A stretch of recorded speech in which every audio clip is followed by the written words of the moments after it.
Hey, what's up everybody? Welcome back to News Dose. And of course, yesterday we kicked off the Gamers Holiday with PlayStation. They had their long-awaited State of Play, and ultimately I said it was an average event, mainly because I really like the reveal of Astrobot. You can say in a way that game saved this show because it just looks incredible. I really do have a lot of confidence in this game, if anything else. Now, for the rest of the games as State of Play, though, I mean, I thought it was just average, which is why I gave the event as a whole a C. I gave Astrobot an A++, and then the event a C. However, based on the reaction from the community, from fans online, they believe that this showcase doesn't even deserve a C. A lot of people apparently left that showcase frustrated, and some are even just downright furious with what Sony had to offer. So you know what? We'll get into that here in just a second, because there's one specific game that really kind of tells the entire story here. But before we get into that, do make sure to stay tuned for another update for a highly anticipated AAA game that supposedly will release in 2024, maybe not. And then also we got an update for GTA6 as well. So again, do make sure to stay tuned for all of that. But yeah, let's just go and get right into this PlayStation State of Play reaction that we've been seeing from fans. Like I said, fans are very upset with this event, and one of the main reasons for that is because of PlayStation's lack of first-party titles. I mean, yeah, Astrobot looks flat out amazing. Fans are pleased with its reveal, and that has been showing up online. But the other premier game that they wanted to showcase is kind of the flip side of that situation. Concord is PlayStation's next big multiplayer game. You know, they have a big focus on live service titles now. And yesterday, I said the Concord will probably have people split. So the reaction that I've been seeing doesn't necessarily surprise me, but apparently, by me saying that it was going to be split, was even judging it too nicely, because it's not just split, but rather its reveal appears to be just flat out hated. I mean, you can see on YouTube right now that its reveal trailer has only 3.2 thousand likes compared to 18,000 dislikes. Yeah, ouch. That's not exactly a good sign for Sony. I mean, the thing about this is that you also have to realize here that Sony acquired this studio, being Firewalk, in part because of this game.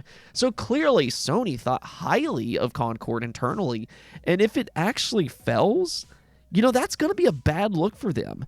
I mean, when you start to think about it, that's one of the things about Sony and their future with live service games. On one side, they make great single-player games. We all know that. But I'm not exactly sure that they're a great judge when it comes to multiplayer. They've historically really struggled in this category, and looking at the reaction alone for Concord, I mean, it's still early, but, you know, this is looking like another Foam Star situation for them where, it could be dead on arrival. So that would be a terrible look for Sony after they went out and acquired this studio. Here's my thing about Concord, though.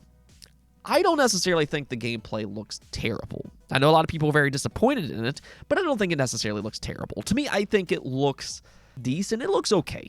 I mean, its gameplay doesn't wow me, per se, but I don't think that it looks bad either.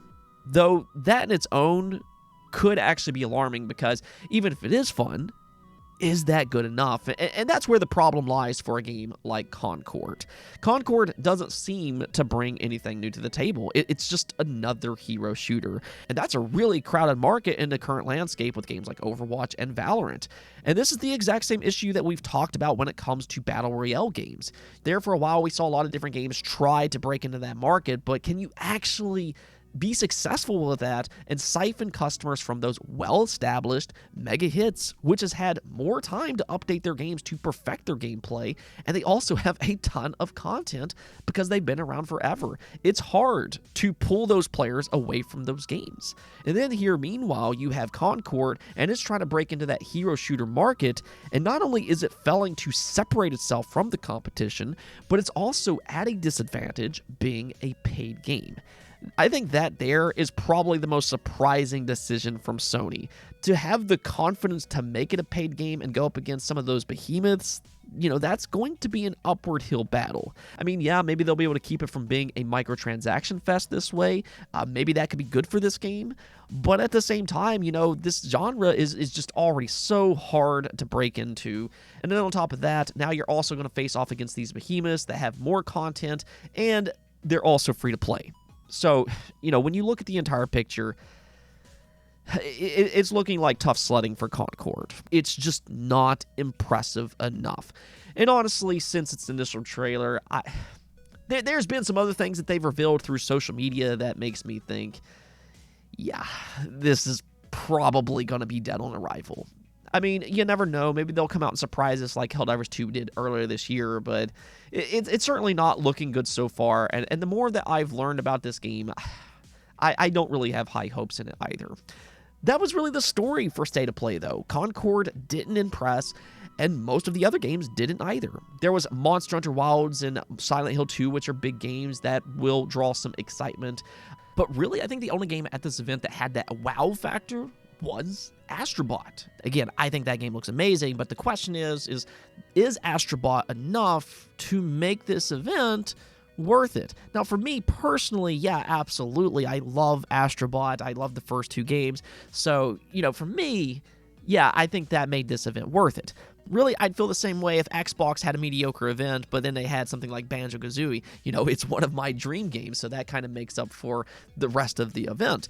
But clearly, that wasn't enough for most people because, let's go take a look here at the poll that I posted on YouTube. I asked you all to give PlayStation State of Play a letter grade, and more than 60% of you gave it a D or an F. So I think that right there tells you everything that you need to know. This was an average event at best. If you liked Astrobot or if you liked Silent Hill or Monster Hunter Wilds, maybe you might give it a C. That's what I gave it myself. But for a lot of people out there, they wanted to see more. It's been a long time since we've had some kind of PlayStation event, and a lot of people were actually hoping this would be a PlayStation showcase and not just a State of Play.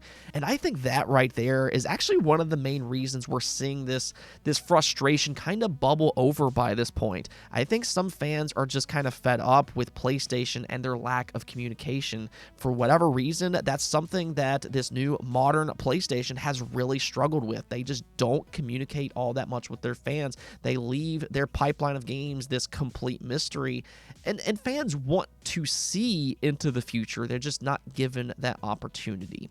So I don't know. I'd like to see them improve on that, but let me know what you all think about all this. Do you think PlayStation has a real problem with communication by this point, or are you fine with how they're currently doing things? Let me know in the comments below.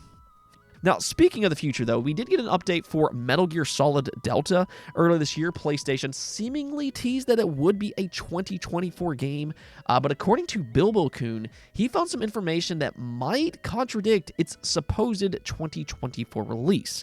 Now, he did mention that this is not a guarantee, and honestly, I wouldn't necessarily look into this too much, but the placeholder date that he found says December 31st of 2025. So if that placeholder holds true, this would indicate a release date is planned for next year instead of 2024. But again, I really wouldn't look into this too much for the time being. The main reason that I really wanted to talk about this is just because we might not have to wait all that long for some type of announcement to either confirm or to disprove this, because he also leaked that an announcement for Metal Gear Solid Delta is imminent. It's expected to happen within the next 10 days, likely on June 6th. Allegedly, they'll announce a physical version that will cost $70 and also a collector's version that will go for $200.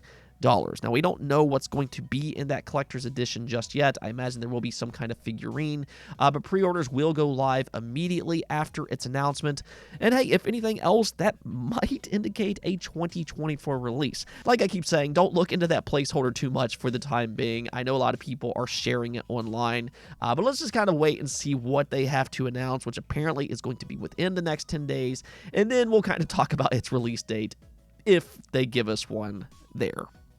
Now, one last thing that I do want to talk about, though, is Grand Theft Auto 6. Obviously, there's a lot of anticipation for GTA 6, and, that might be a little bit of an understatement, but there is one platform that's still on the edge of their seat when it comes to this game, being the PC community. In typical Rockstar fashion, GTA 6 has yet to be announced for PC, and this prompted a question for Take-Two's CEO. He was asked about that decision, and this is what he said. Well, the lack of an announcement is not something that could be set in stone, as near as I could tell, because the only thing that happens after the lack of an announcement is an announcement, I suppose, or continuing lack of an announcement. I guess that could happen too. It doesn't seem to me that either would be set in stone, but Rockstar has an approach to platforms which we've seen before, and they will make more announcements in due time. I do believe that the right strategy for our business is to be where the consumer is, and historically what this company has done is address consumers anywhere they are or any platform that makes sense over time. Okay, so reading through that, I guess you can kind of take this as good news or bad news. It all just kind of depends on how you look at this.